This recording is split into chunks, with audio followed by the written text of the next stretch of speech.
ઓમ નમો નારાયણ. હું અરુણાબેન પી ગોસ્વામી સુરતથી તમારું સ્વાગત કરું છું અરુસ કિચનમાં. તો આજે આપણે બનાવશું લીલા વટાણા અને બટેટાના ભજીયા. તો એના માટે આપણે આ પોણા કપ જેટલા લીલા વટાણા લીધા છે અને એક મોટું બટેટું આપણે આ રીતે છીણીને પાણીમાં રાખી દીધું છે. અને 1 કપ આપણે ચણાનો લોટ લીધો છે. લીલા ધાણા લીધા છે થોડાક, અને આદુ ને મરચાં થોડાક લીધા છે, અને અડધું લીંબુ લીધું છે, થોડાક મીઠા સોડા, મીઠું જોહે સ્વાદ પ્રમાણે, અને તેલ. તો પહેલાં આપણે આ વટાણાને પીસી લેવું. તો મિક્સર જાર લઈને એમાં આપણે આ વટાણા નાખી દઈશું. તો આને આપણે પહેલાં પીસી લેવું. જરૂર પડે તો પાણી નાખવાનું થોડુંક. તો વટાણા આપણે આ રીતે પીસી લીધા છે અધકચરા, આ રીતના. અને આપણે કાઢી લેવું, જેમાં આપણે ખીરું બનાવવું છે એમાં જ.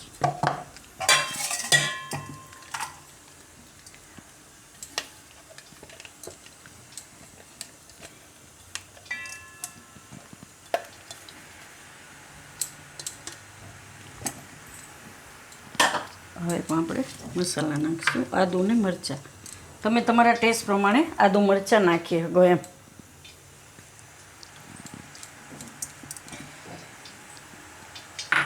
લીલા ધાણા,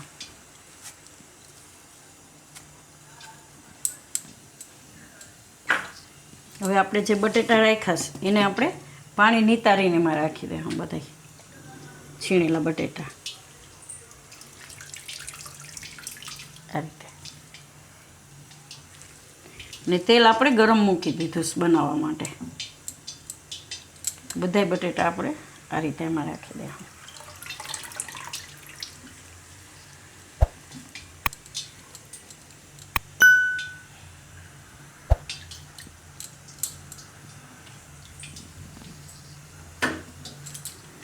અને મીઠું નાખી દઉં સ્વાદ પ્રમાણે, અને બેસન, ચણાનો લોટ.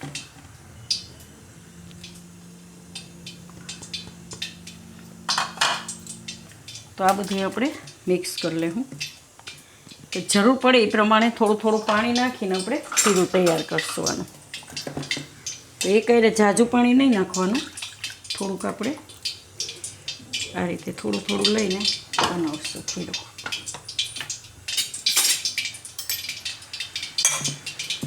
પહેલાં બધું મિક્સ કરી લેવાનું, પછી બીજું પાણી નાખવાનું એમ જરૂર પડે તો બધું આપણે મિક્સ કરી લેવું.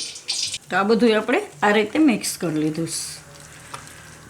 તો પાણી આપણે એમાં ખાલી અડધો કપ જેટલું જ જરૂર પડીશ. તો પાણી એ પ્રમાણે નાખવાનું, એ ક્યારે ઝાઝું નહીં નાખવાનું.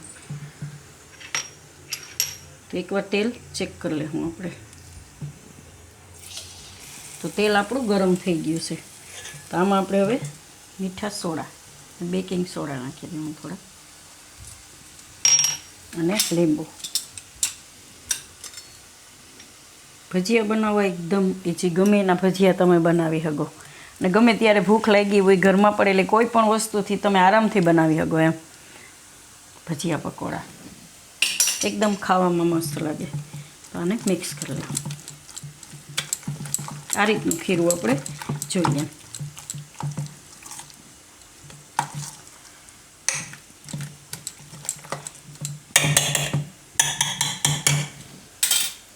અને આપણે કાઢી લે.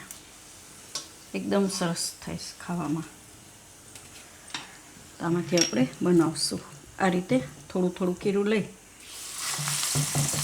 તેલ એકદમ આવી ગયેલું હોવું જોઈએ.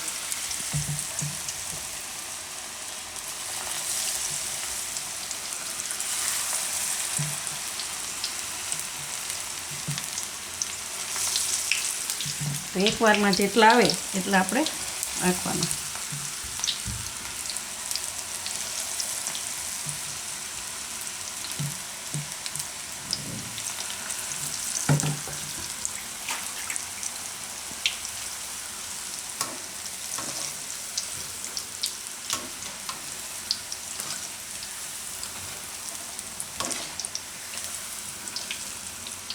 આને આપણે થોડીક વાર પકાવી લઈશું.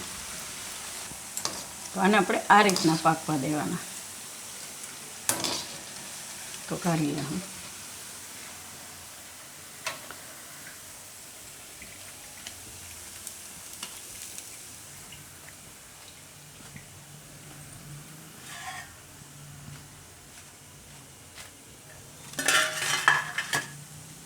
ગમે ત્યારે ભૂખ લાગી હોય ને તો ચા ભેગાય તમે ખાઈ શકો, એકદમ મસ્ત લાગે. તો આ બીજાય આપણે એ જ રીતે બધાય બનાવી લેવું એમ. તો તેલનું ટેમ્પરેચર ફૂલ હોવું જોઈએ એમ.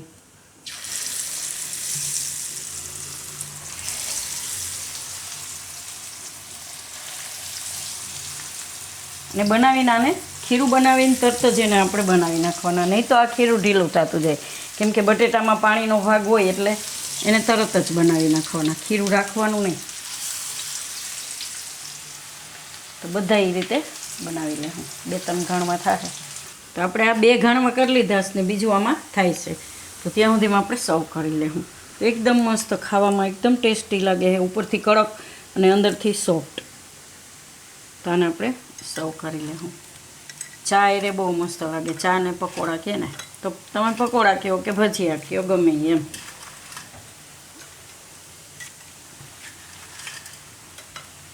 તો તૈયાર છે આપણા વટાણા અને બટેટાના ભજીયા કે પકોડા એમ. તો જો તમને મારી આ રેસીપી પસંદ આવી હોય તેને લાઇક કરજો, શેર કરજો અને મારી ચેનલને સબસ્ક્રાઈબ કરજો અને બેલ આઇકન દબાવવાનું ના ભૂલતા. કમેન્ટ કરીને કહેજો કે તમને કેવા લાગ્યા વટાણા બટેટાના પકોડા કે ભજીયા.